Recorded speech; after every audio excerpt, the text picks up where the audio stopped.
Just a quick note before we get going with the episode. There are some audio issues during my interview with my guest today. We did our very best to try and get rid of those and make it as seamless as possible. Hope you enjoyed the episode all the same. While you're figuring out what you want to be when you grow up, make sure that you are filling your life with powerful memories. It could be going to Hawaii and competing in the Ironman. It could be standing on top of a mountain that took all of your courage and energy and bravery to get to the top. It could be anything, but make sure that you are marking time with powerful memories so your life will feel full.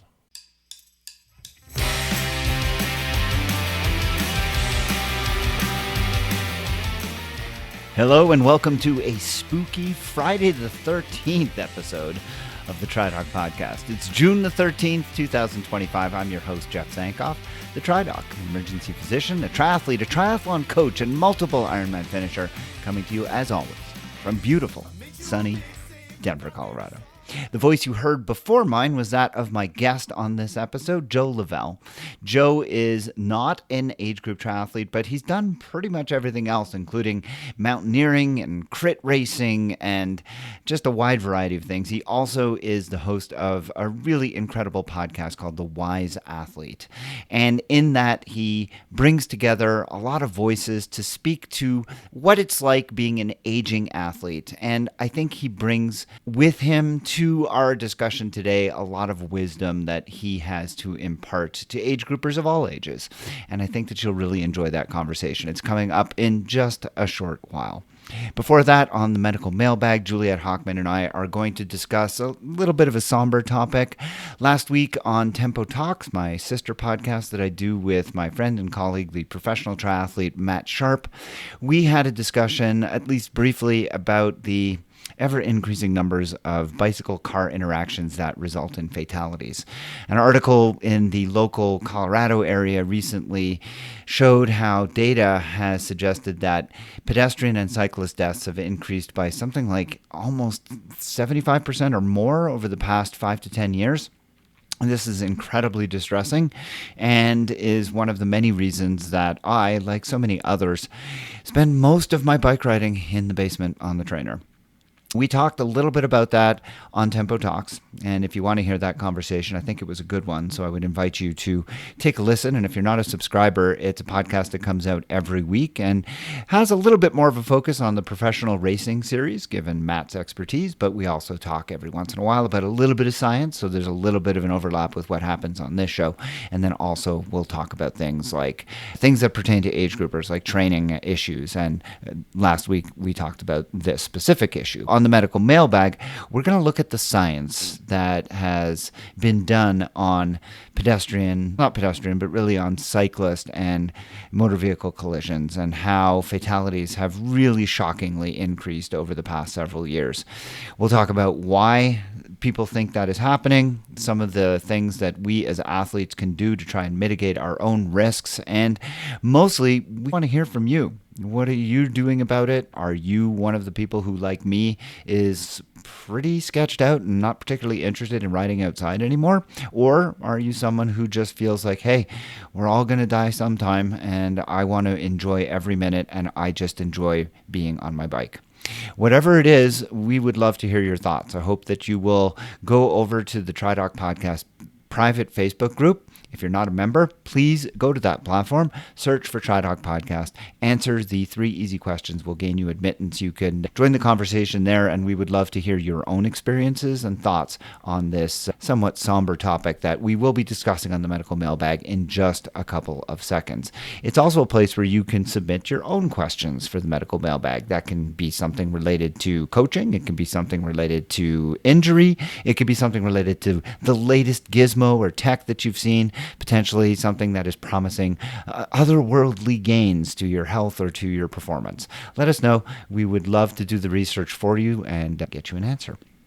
Before I get to that medical mailbag, I just want to briefly touch on the fact that now we are into the month of June and we are really seeing the racing season begin in earnest. Last week, we had the Eagleman take place in Maryland. The week before that, we saw the T100 in San Francisco and, of course, the Ironman in Hamburg, all of which have delivered really some stellar performances and are beginning to show how a lot of the top pros, many of the names that we're familiar with, are already in such incredible form.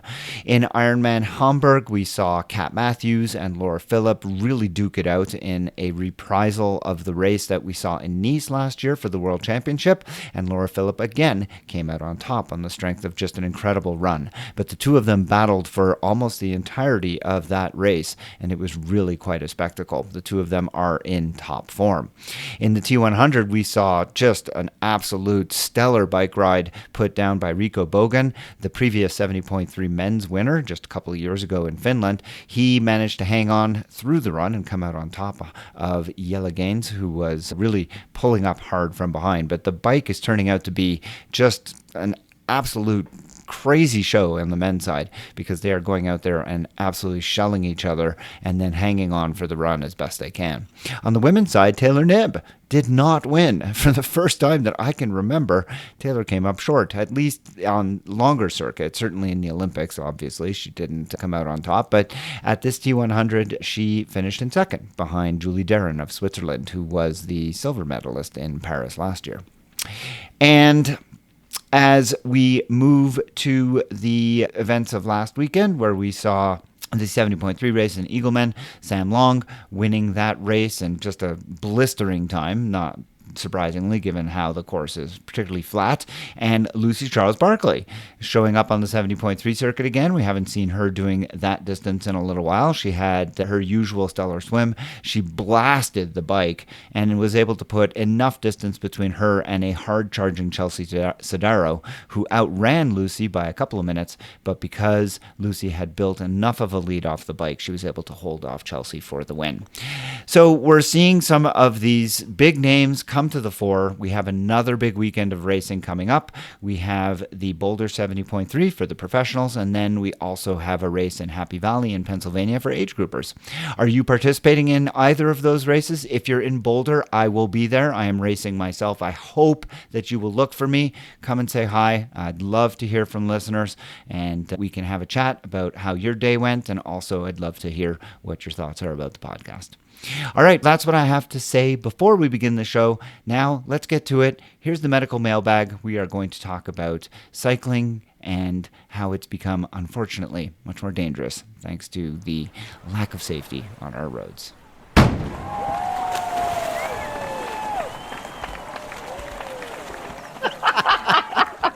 That's great. The countdown for this segment is on, and Juliet says something that just cracks us both up, and it's great. And that is, I can't think of a better way to start the medical mailbag. Juliet, welcome. Thank you. It's great to be here again. So we have maybe not the funniest topic that we're going to be talking about today. It's not a listener question. It is rather something that Matt Sharp and I discussed on the sister podcast of this one, the Tempo Talks podcast, a podcast that Matt and I put out on a weekly basis. We had a conversation last week where we were talking about fatalities and just crashes in general between cyclists and motor vehicles, and we had a conversation about how that has impacted our own approach to training when it comes to biking.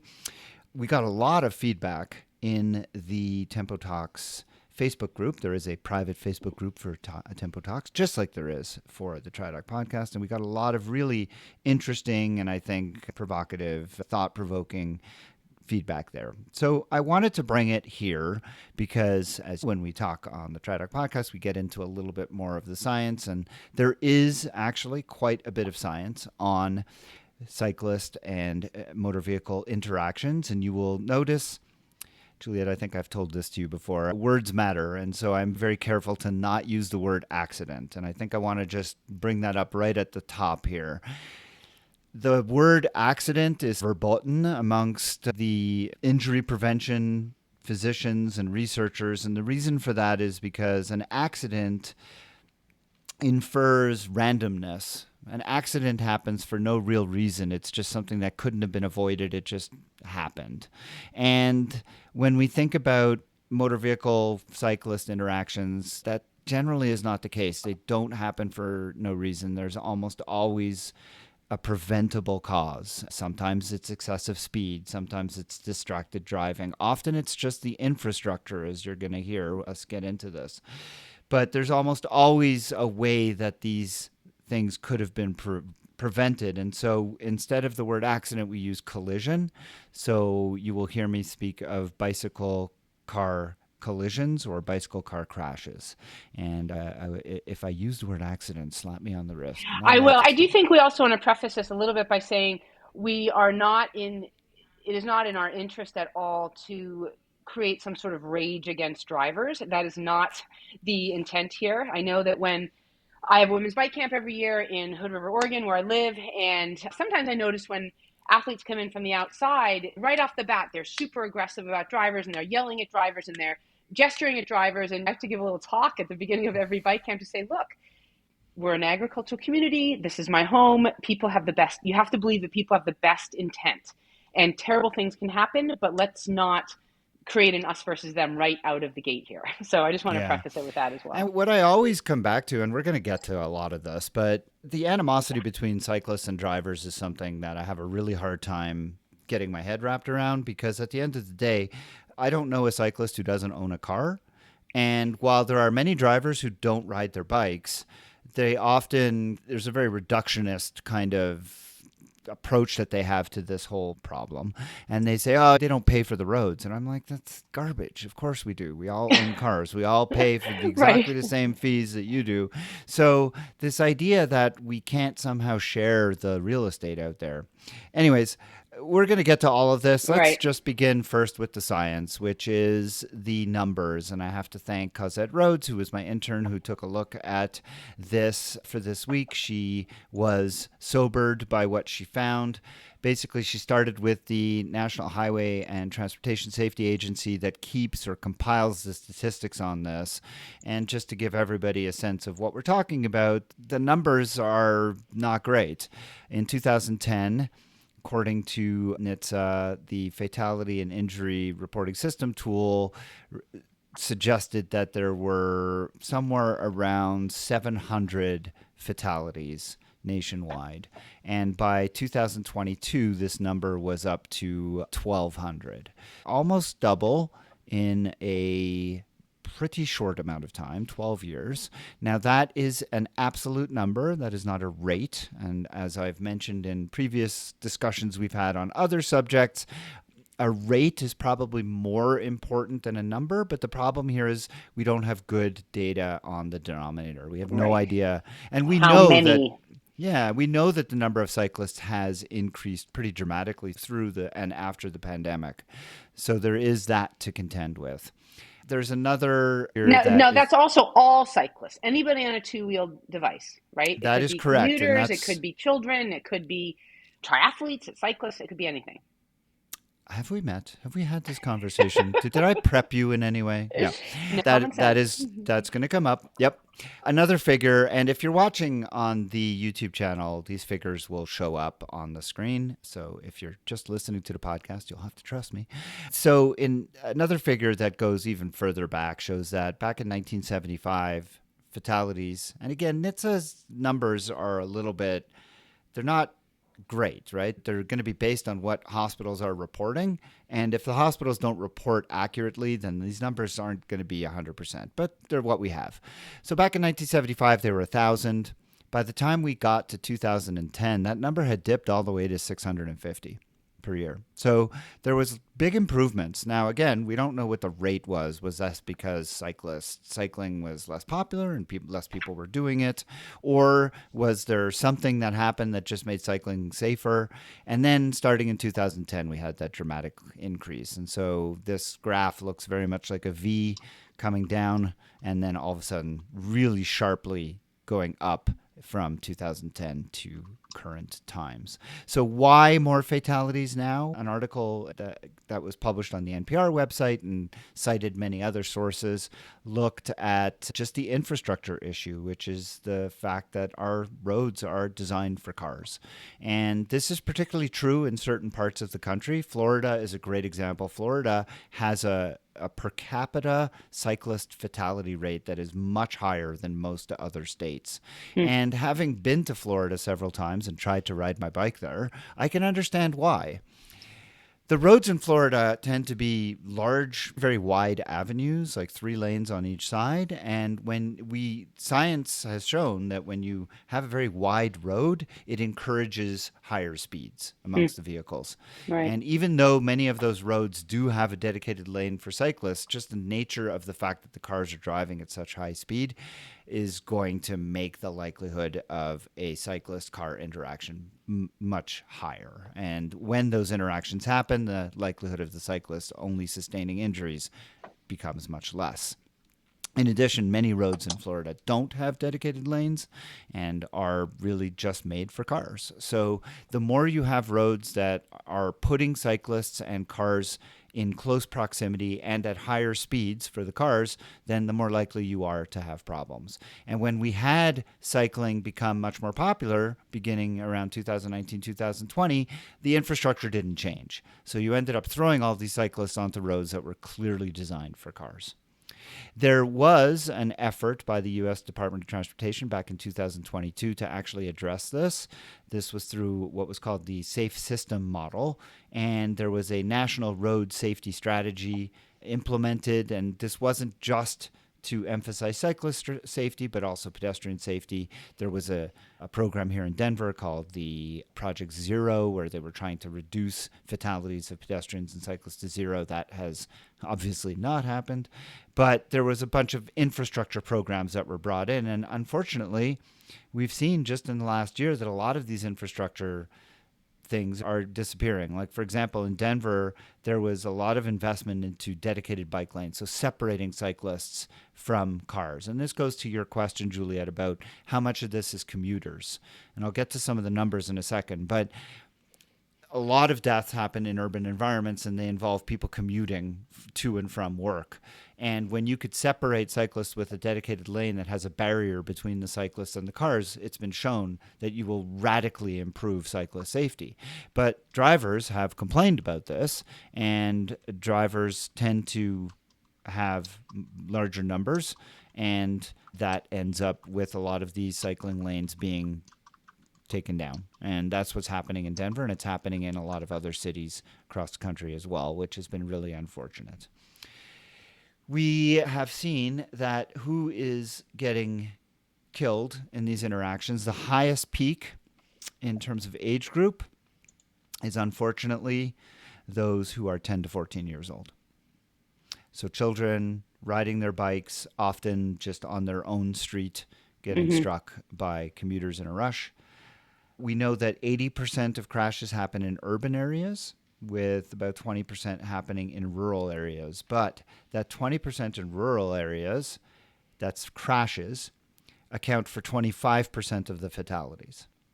And the fact that 25% of fatalities and 20% of crashes are happening on our rural roads does not track with the number of cyclists, right? We have way more. We probably have more than 90% of our cyclists within urban areas. So we have a disproportionate number of crashes and a disproportionate number of fatalities happening on our rural roads. And let's face it, you and I were talking just before we came on, that riding on rural roads we perceive as being safer.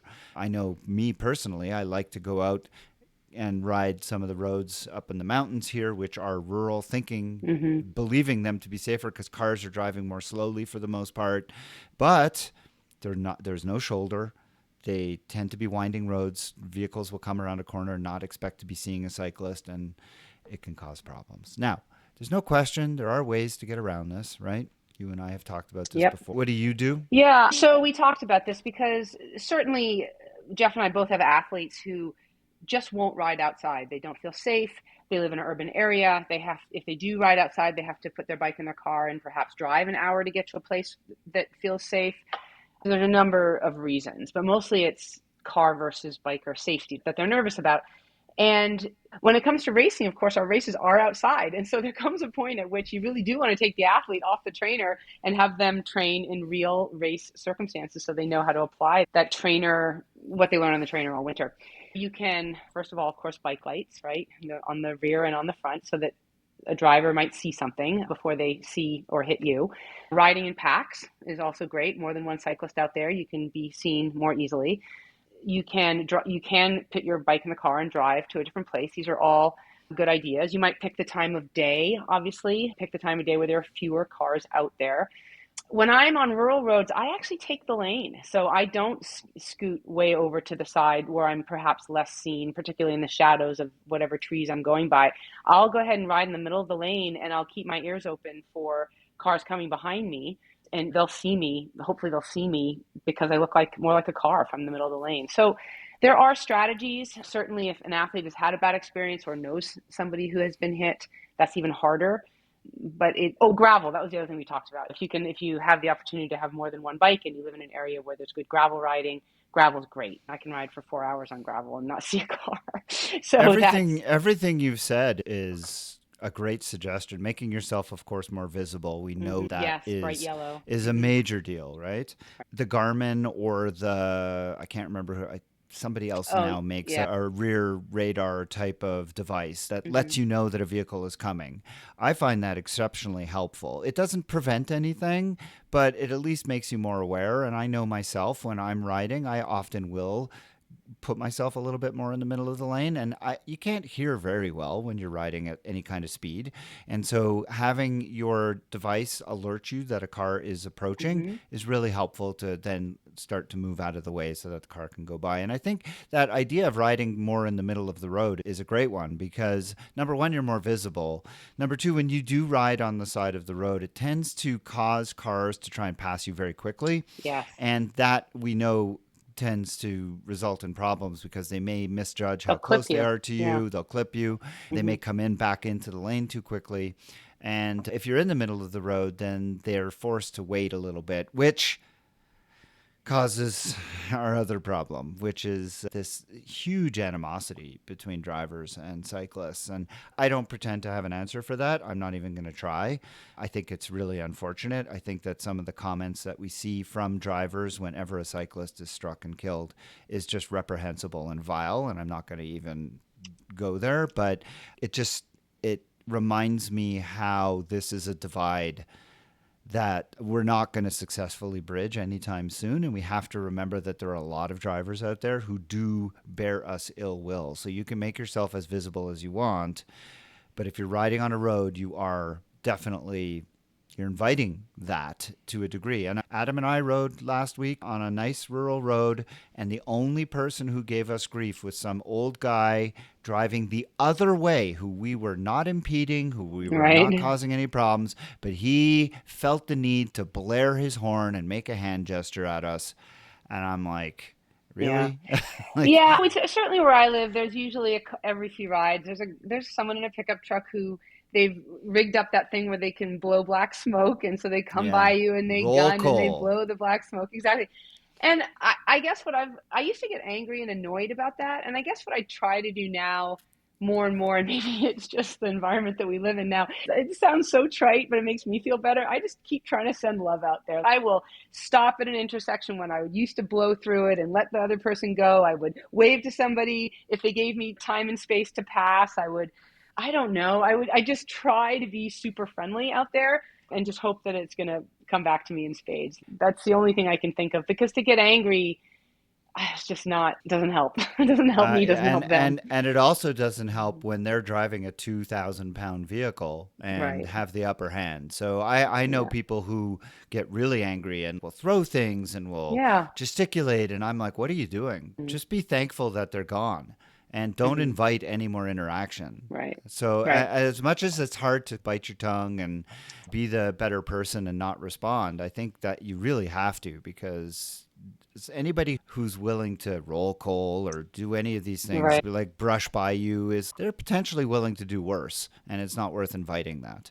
I want to go back to something you said, which was this idea that we have athletes, because I know I do, Mm-hmm. who do a great job of doing great work on the trainer and become Yep. incredibly strong in terms of their numbers. But then because they haven't ridden outside, they go outside and they're terrified. Not because of being struck by a car, but they're terrified because they can't handle a bike. Right. And so they can't corner well, they can't descend well. And so all of the great numbers that they've generated through their tremendous amount of training is wasted because they end up riding the brakes and not doing what they're capable of. So how do you handle that? Right. I know I encourage people to try and find a way to get out there and do some practice, but I'm also chastened by the knowledge that if I tell them to go right outside and something bad happens, I know. you know, Yeah, I think there's a bunch of things, right? Because it's not only that they can't handle their bike, they can't eat on the bike because they can't take one hand off the handlebars. They can't reach for nutrition. They can't reach into their back pocket. They can't remove gloves. They can't. Sometimes you have to do fiddling on the bike, and you have to be comfortable doing that.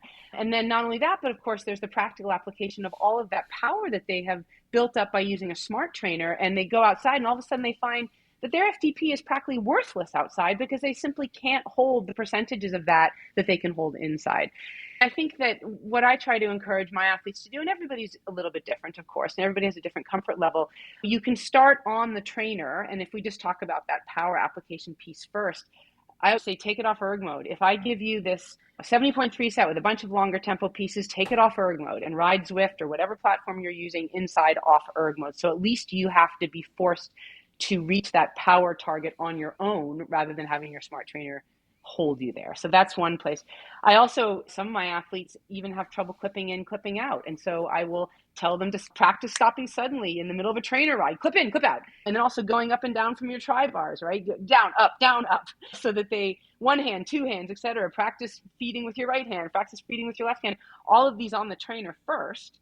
Then going outside, just start on your neighborhood street and practice cornering, practice turning in a really tight circle, practice taking things out of your pockets in both hands, practice feeding from both sides, practice the up down if you're on a TT bike, so that you begin to feel more and more comfortable. There's so many bike skills drills you can do in a safe parking lot somewhere where there's no cars and go to a church parking lot any day but Sunday. They're often empty, and use the lines, use the parking spaces, see if you can do a figure eight in 4 parking spaces, then 3 parking spaces, then 2. There's so many things you can do.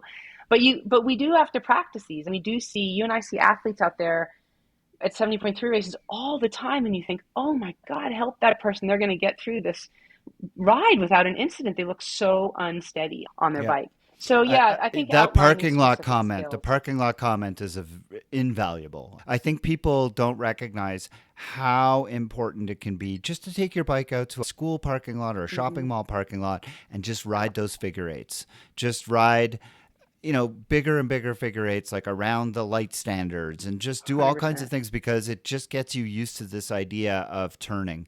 And the nice thing about a big parking lot is that you could do it at speed and you could Yes. start to learn how to really corner and push yourself to do some things that you're not generally comfortable with. You can Yeah. easily practice the nutrition, getting the bottle. You can easily practice the clipping and unclipping. All of that is brilliant advice, and I Mm-hmm. echo everything you said. The descending is Mm-hmm. hard. The Yes. descending is hard because Mm-hmm. that requires a place that you can do it and a place that you can obviously feel safe doing it at increasing amounts of speed. That's not always easy. There are some places where I live where actually the Boulder 70.3 race takes place on a terrible road, Route 36. But off of Route 36, there are these roads that we have. People who live here are going to recognize these roads. But if you ride from 36 down St. Vrain, down Nelson, down Mm-hmm. Hygiene, those are big descents where you can actually see most of the way. You have a really good long look at the road, and so you can get used to descending at varying amounts of speed. And there is even some little corners, and you could start practicing on those roads and get a sense of learning how to descend and being more comfortable. But And the best it's thing you can do on that is follow someone who's a good descender and yeah, follow their exact line. yeah. And so when they start to turn, you start to turn. Watch how far they are from the yellow line. How closely do they cut it? When do they start their turn? What are they doing with their hands on the brakes, right? 2, 1, none. Are they, how when do they start pedaling again coming out of that corner? I think that I learned to descend well by following fast, strong guys down a hill and yelling courage to myself. When we did our bike camp last year, Mm-hmm. that was one of the most, I thought, amazing things was to video 3 different women going down that hill, and I'm going to name her Megan. Mm-hmm. I hope Megan. I don't know if Megan listens. She's going to have to listen to She this will. one. She'll have to listen to this one. Megan was just one of the most astonishing descenders. She just did such a wonderful job, and being able to show the video of her descending to a couple of the other women, and those women, you could see they had light bulbs go off and just be like, oh, I see. If And all that were really helps. If only all of us could be semi-professional roller derby athletes. Yeah, exactly. The courage part was taken care of. Yeah. Megan, you get better soon so that we could see you back on your bike descending. Megan's nursing a bad knee injury, so she won't be doing that anytime soon, but she will be back, and we look forward to it. The gravel riding also a hugely important. I know for me, I have rediscovered my love of going out on my bike by gravel riding. There is no question there's some pluses and minuses there as well. The plus is you are 95% of the time unmolested because you are all by yourself. True. The negative is that for that other 5%, it's 50-50 whether or not that pickup truck driver is going to like really buzz you or be nice and go. I haven't had that experience. Oh, that's been mine here in Colorado. Oh, really? Okay. Yeah, they're not particularly nice, but it's still infinitely safer. The negative is, of course, you're not riding your tri-bike. And so therefore you can't practice being an aero. You can't practice doing all those other things. That being said, if you want... winter. All winter is not it's not open for us. Not in Colorado, but in the Pacific Northwest, all winter, early spring. Gravel racing is fantastic for skill development in the spring. We also have some in the fall. And it's also, for me anyway, always being wedded to a power meter. Just going out and riding my gravel bike and learning to judge effort by heart rate and just RPE rather than staring at a bloody number the whole time. And also, bike skills, descending.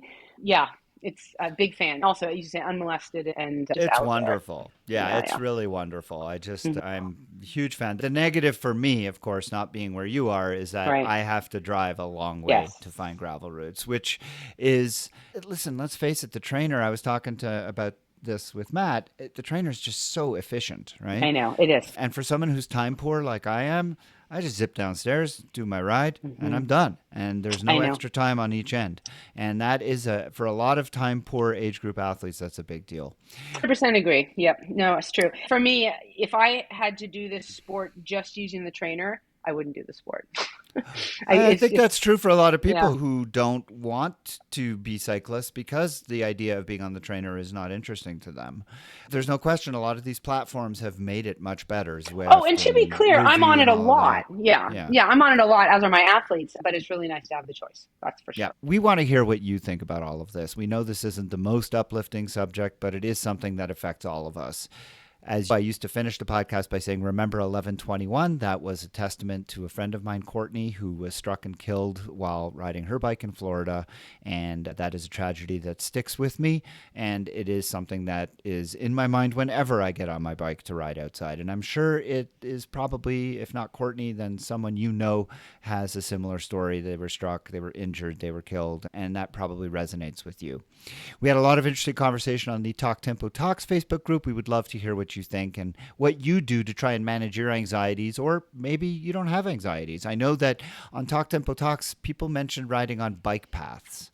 I had some thoughts about that. What are your thoughts, Juliet, about bike paths?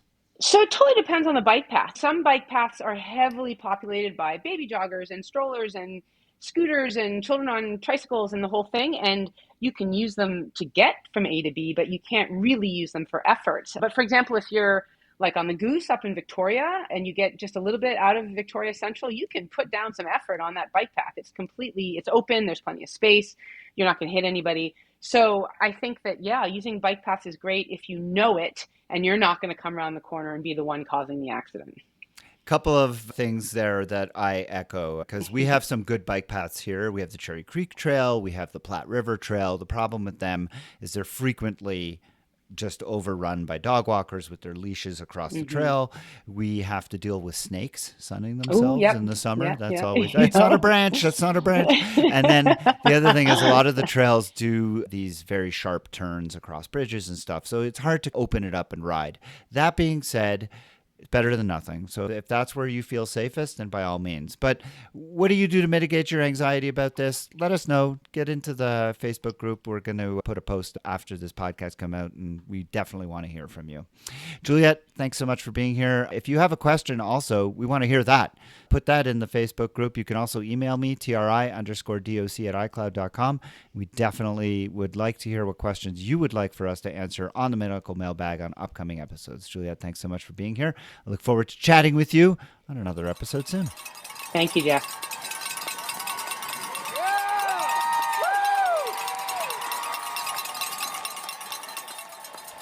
My guest on the podcast today is Joe Lavelle. Joe is a lifelong athlete with a love of adventure and the feeling of being close to the edge. And he does that by way of being a rock climber, a mountaineer, a track, and a crit racer. He moved to Colorado in the 1990s to take every opportunity to adventure in the mountains here, in rock climbing, mountaineering, cycling, skiing, along with the occasional trip to get some of his cherished goals in Wyoming and California, as well as in Europe and South America. He now resides in the Smoky Mountains, where he is the host of the Wise Athletes podcast for older athletes who seek longevity in sport. He has done 165 episodes of that podcast, and that marks a 5-year personal exploration of the ways and means to fight off the declines in his physical capabilities and to allow him to continue enjoying the pleasures of being alive and collecting powerful memories, and enable him to contribute to similar efforts of his fellow older, wise athletes. Joe, thank you so much for taking some time from your clearly very active schedule to join me here on the TriDoc podcast today. It's a real pleasure to talk to you. Well, thank you. My pleasure, and thanks for inviting me. So tell me just a little bit about your background as an athlete. How did athletics inform your adulthood? Yeah, I've been athletic since I was a little kid and playing flag football and t-ball and all of the other things. I guess I would say I was never the best, and I always hated that. And so I've always been driven to try to get better. The other thing that I think scarred me, let's say it that way, was that I was a skinny kid. I was tall, and I didn't look very muscular. I looked nothing like Arnold Schwarzenegger, who I wanted to be just like. And I have always had this drive to put some muscle on my body. And so that stays with me through now. I work very hard at that. And when you were here in Colorado, you mentioned in your bio that I read from to start these cherished goals in Wyoming, California, Europe, and South America. What were some of those?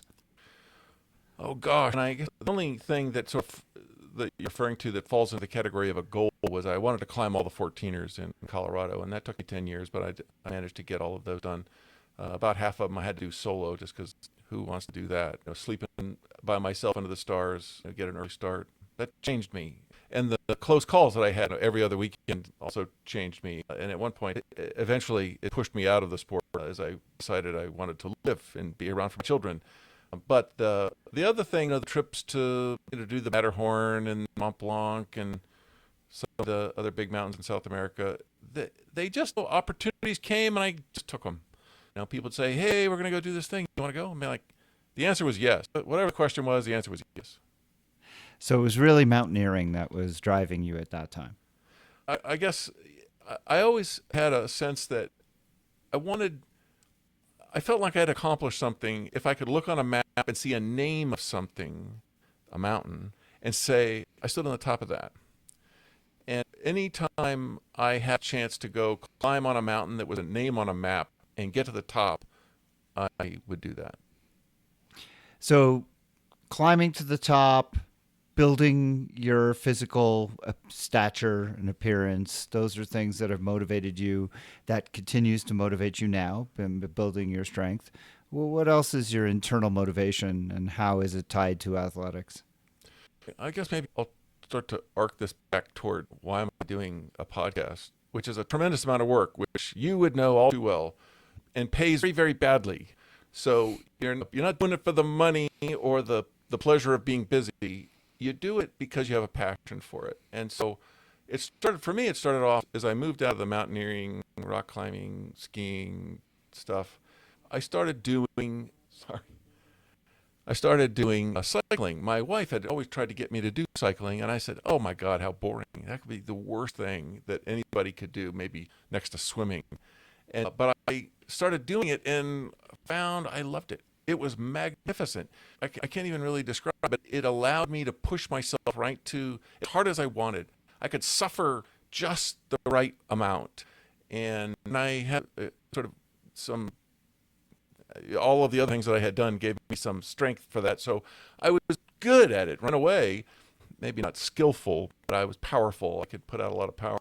And so I was in racing and all of that. And I wanted to get better still because I wasn't winning. I was just one of the good ones, but not the best one. And so I was hunting for information. You're reading cycling magazines and talking to your buddy, and God knows if he knows anything. And I started listening to podcasts. One of the ones that you've been on multiple times, I used to listen to that all the time, Fast Talk. And the thing about really that and then others that just aggravated me was they were talking about young people. And what should a person who 25 or maybe 30 would be an old person? How could they train? How could they recover better? And I'm like, hey, what about me? What about people like me? That sort of got me down this path of just this journey of figuring out how to be as good an athlete as I can. And then I started also, I was in my 50s when that started. So I started on that natural decline where things just weren't, I wasn't like sick or anything, but just things, I wasn't what I was. I could tell. And my compensations, which had gotten me to there, weren't enough. And so the journey of how to be the best athlete I could be turned into how to be the healthiest person I can be, who can be the best athlete I can be. And that have all come together into a focus around longevity. As you said, longevity in sport. Me being a good athlete and capable of taking on adventures, that's important to me. That's how this all comes together into why do I do so much for nothing? It's clearly for something. You're educating yourself by virtue of speaking to different guests that come onto your program. If you were to list 3, 4, 5 things that you've learned over 165 episodes, what would be some of the things that have left an indelible sort of mark and things that you've learned that you've actually incorporated into your own life or training? Yeah, that is the greatest question. If I was smarter, I'd have a really great answer for it. But here are some things. The first thing I learned is knowing what to do and doing it are not nearly the same thing. I imagine that you as a coach, that, I don't know what the split is, but I would guess that something like 75% of the benefit of having a coach is accountability. Somebody to get you to do the thing that you should do so that you can have the results that you want. Well, it's the same thing for health and longevity. It's all the same stuff. Everybody really knows what to do, at least the basic blocking and tackling.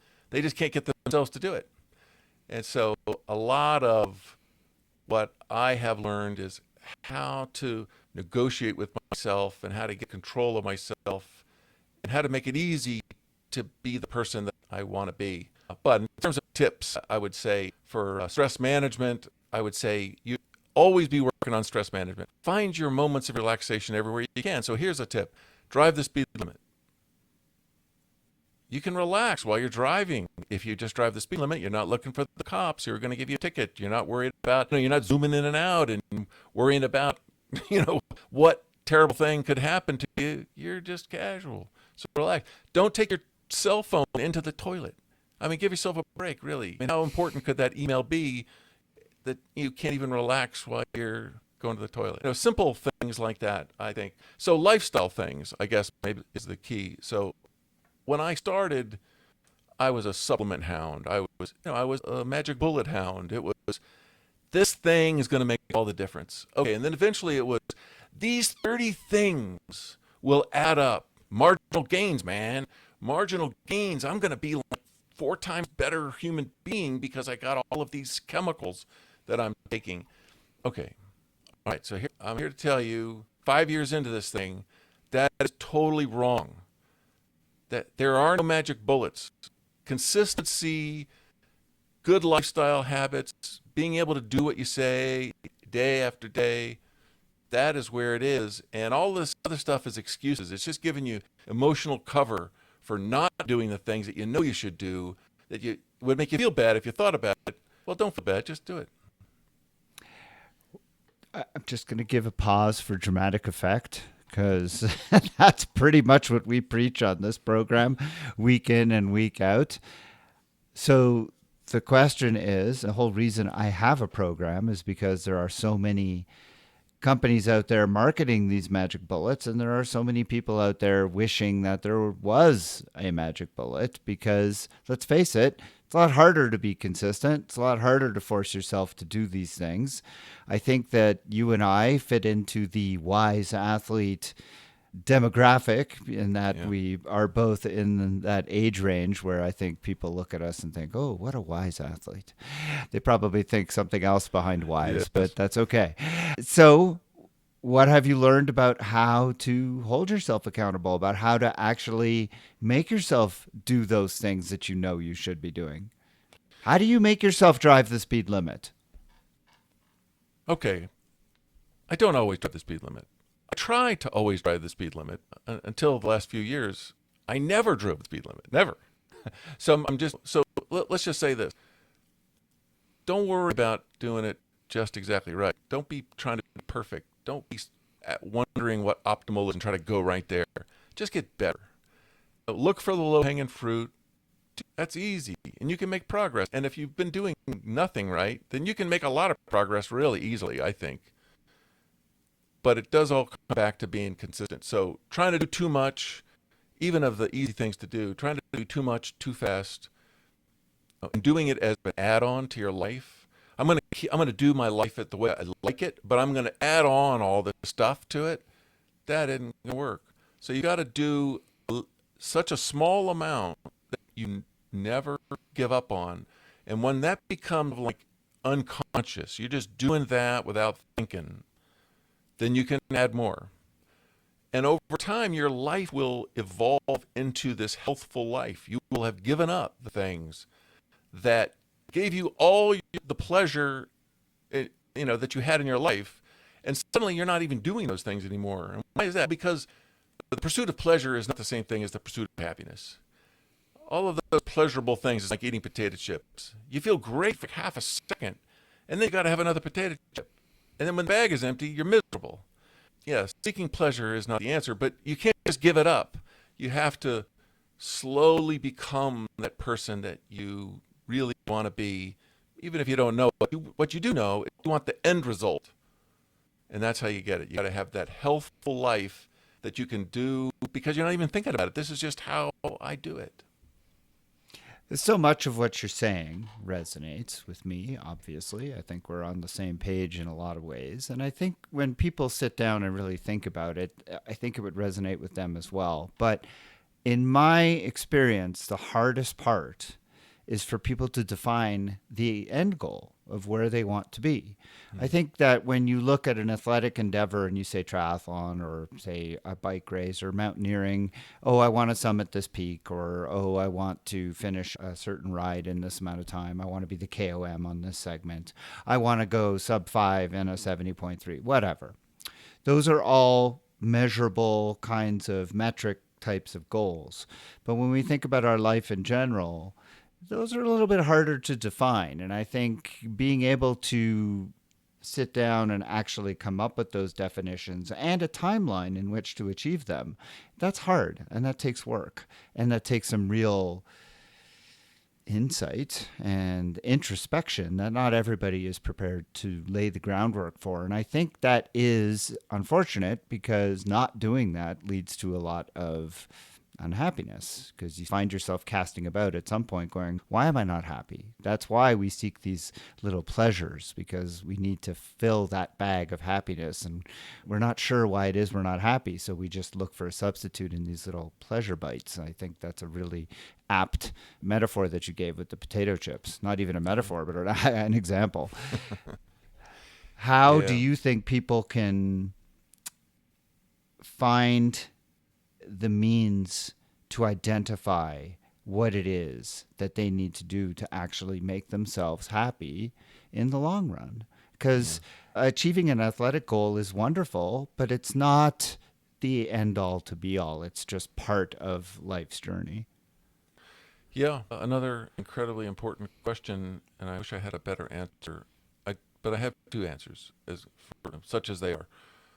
I would say while you're figuring out what you want to be when you grow up, make sure that you are filling your life with powerful memories. It could be going to Hawaii and competing in the Ironman. It could be standing on top of a mountain that took all of your courage and energy and bravery to get to the top. It could be anything, but make sure that you are marking time with powerful memories so that so your life will feel full.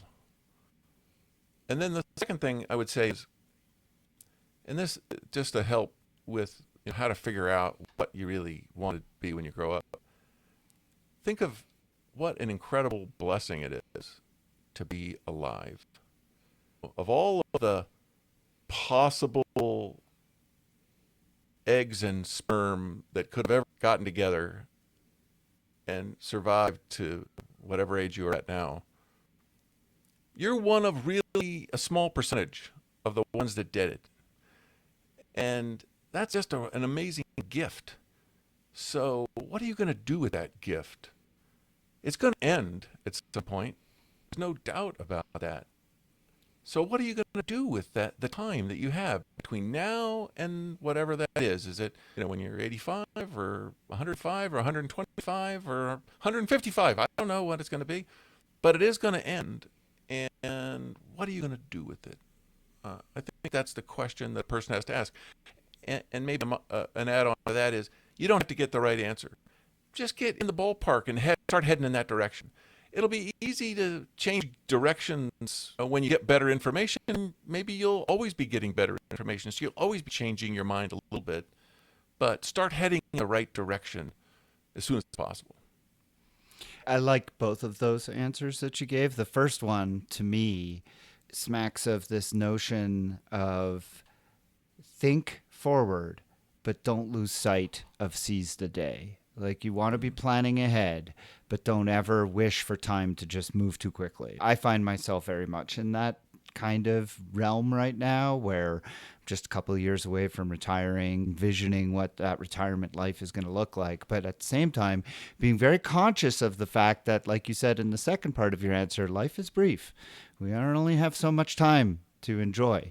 And I don't want to fast forward and just skip past all of these experiences that I'm having on a day-to-day experience right now and enjoying very much. I think we can look ahead and plan for the future while still very much enjoying what we're doing in the moment. And I think we have to find that balance to be able to do those things. And a lot of what you're saying, a lot of what you're talking about in terms of being thoughtful, being forward thinking, has to do with just slowing down and just drive the speed limit. Don't unplug yourself when you go to the loo. All of these things a lot of it is just slow down. Life is moving pretty fast. It's like Ferris Bueller said, right? Life moves pretty fast. If you don't stop and take a look around, you just might miss something. It was true then, and it's true today. And I think we're just having a whole run here of displaying our wisdom and demonstrating we really are wise athletes. Good on you there, Joe. I like that. What do you do now as a wise athlete, someone who is doing this podcast, someone who has this background in athletics and athleticism? You mentioned your continued desire to be strong and to look a certain way. What are the things that you do now, keeping in mind this idea that you're trying to fill your bucket and trying to continue to move forward? So how do you do that now? I'll say two things. One is that I'm pushing. This is based on a assumption that I feel confident in, but I don't really know that it's right. But I don't know what else to do except take drugs and look for gene therapies which don't exist. So what I believe, my assumption is that my body has within it the capability to be more like it was when I was younger, more resilient, stronger, and all I have to do to make my body be more like that version of Joe is to signal to it that it needs to be like that. So I am working as hard as I can to give the stimulus to my body to remake itself into that higher functioning version of Joe. Whereas 5 or even more so 10 years ago, I would really focus on one sport and I would just try to get as good as I could at that. And I would let everything else go to hell. I even remember one time somebody saying, "Oh yeah, cyclists get thin bones. They don't get enough impact on their bones." And I thought, "Oh, my bones will be lighter, so I'll be lighter on the bike. That's a good thing, right?" All right, so that was just how crazy I was. So now I try to be very well rounded. I lift weights. Now I only lift weights twice a week because lifting as hard as I can 2 times a week. That's all that I can do. That's all that I can do and recover and be ready for the next workout. Sometimes on the same days, I do cardiovascular work. And then one day a week, I do have a boot camp of a bodyweight CrossFit type of a thing, which is something that is a new thing for me. I've been hoping to find a way to do it. I've found that. But it doesn't end just with exercise.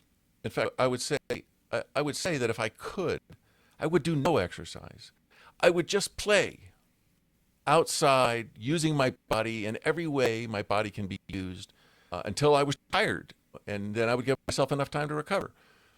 But beyond exercise or physical activity, I also do things to provide stimulus to my body to get better at other things like tolerating heat or tolerating cold or tolerating high levels of CO2. You know, that sort of different fuels, right? I have to live on fat for a while, or I have a lot of carbohydrates so that I can do high intensity work. Anyway, I try to push on the boundaries of what my body's homeostasis can tolerate so that I am more youthful, because I could do that when I was younger, and I'm training myself to be able to do it at my current age, but I want my biological age to be smaller. I have lived for a long time with the idea or the notion that age is a state of mind, and that a lot of how old we are is based on how old we think we are. I have come to recognize as I've gotten older that's only true to a point. I unfortunately have come to realize that no, in fact, your chronologic age does actually have some bearing on on reality. But I do think that there is something to be said for thinking youthful and behaving youthful, because it really does translate to a lot in terms of your ability to enjoy life as a more youthful person and to take advantage of a lot of the things that we used to do and we still want to be able to do in the means that we once did. And I think that you're a great example of that. I hope my children think I'm a good example of it as well. And so hopefully I am. But I think that everything that you're doing with your podcast and how you're living out the learned experiences you're getting from that is just a testament to that idea. And I think that I've spoken with other hosts of podcasts who've been here. Dr. Bobby is another one who hosts a similar kind of podcast where he talks a lot about the science of aging and the ways that we can forestall a lot of the physical things and the mental things that cause us to slow down. And I think that there's a growing number of us who all believe that it's not a matter of what you take, it's not a matter of any kind of magic bullet, but it's rather a matter of how you live, how you approach your life, how you think about things that really has an outsized impact on who you are and how you can enjoy these years I have a good friend who has just retired, and she talks about we have to take advantage of the go-go years before we get to the slow-go years, and then eventually to the no-go years. And we have to hope that the go-go and the slow-go are much longer than the no-go. And I think that we're all doing what we can to do that, and you are contributing, I think, in a great way with your Wise Athletes podcast. So thank you for doing that, and keep up the great work. Any final comments, Joe, for the listeners? Anything you want for them to take away from this conversation that you haven't already imparted? Because I think you've given them a lot of things to think about. I know my audience spans a large age kind of range. There are older athletes. There are a lot of them who are much younger. And I think it's really important for them to hear this from an older athlete who has seen a lot of the world and seen a lot of things and is continuing to look for ways to be as youthful as he can be. Do you have any final sort of thoughts? I'll just say the old Teddy Roosevelt quote, which I can't even remember exactly, but just start from where you are with what you have and just do what you can. And don't look for perfect information. It's not out there. Nobody knows everything. Probably nobody knows everything about anything when it comes to the human body. It's very complicated. The science has come a long way, I think, recently. But still, anyway, my opinion is that nobody knows everything about any part of how the human body works. So don't be looking for perfect information. Everybody pretty much already knows what to do. You just got to start, and don't try to take too big of a bite, because then you can't keep it up. But start. Great advice. Start somewhere and just make it a point of following through. I love it. Joe Lavelle is a longtime athlete. He's the producer of the Wise Athlete podcast. He lives in the Smoky Mountains of North Carolina. I had the great pleasure of being a guest on his podcast recently. I hope that you will take a look for it. I will put the link to where you could find it in the show notes. Joe, a real pleasure to chat with you today. Best of luck with all of your future training and recording episodes, and I look forward to chatting with you again in the future. Me too. I had a blast. Thanks, Black. All the songs that no one knows. I wanna be radio. I wanna broadcast it. Hi, my name is Rebecca Adamson, and I am a proud Patreon supporter of the TriDoc podcast. The TriDoc podcast is produced and edited by Jeff Sankoff, along with his amazing interns Cosette Rhodes and Nina Takashima. You can find the show notes for everything discussed on the show today, as well as archives of previous episodes at www.tridocpodcast.com. Do you have a question about any of the issues discussed on this episode? Or do you have a question for consideration to be answered on a future episode? Send Jeff an email at try_doc@icloud.com. If you are interested in coaching services, please visit try.coaching.com or lifesportcoaching.com, where you will find a lot of information about Jeff and the services that he provides. You can also follow Jeff on the TriDoc Podcast Facebook page, TriDoc Coaching on Instagram, and the TriDoc Coaching YouTube channel. And don't forget to join the TriDoc Podcast private Facebook group. Search for it and request to join today. If you enjoy this podcast, I hope that you will consider leaving a rating and a review, as well as subscribe to the show wherever you download it. And of course, there's always the option of becoming a supporter of the podcast at patreon.com/TriDocPodcast. The music heard at the beginning and the end of the show is Radio by Empty Hours and is used with permission. This song and many others like it can be found at www.reverbnation.com, where I hope that you will visit and give small independent bands a chance. The TriDoc podcast will be back again soon with another medical question and answer and another interview with someone in the world of multisport. Until then, train hard, train healthy.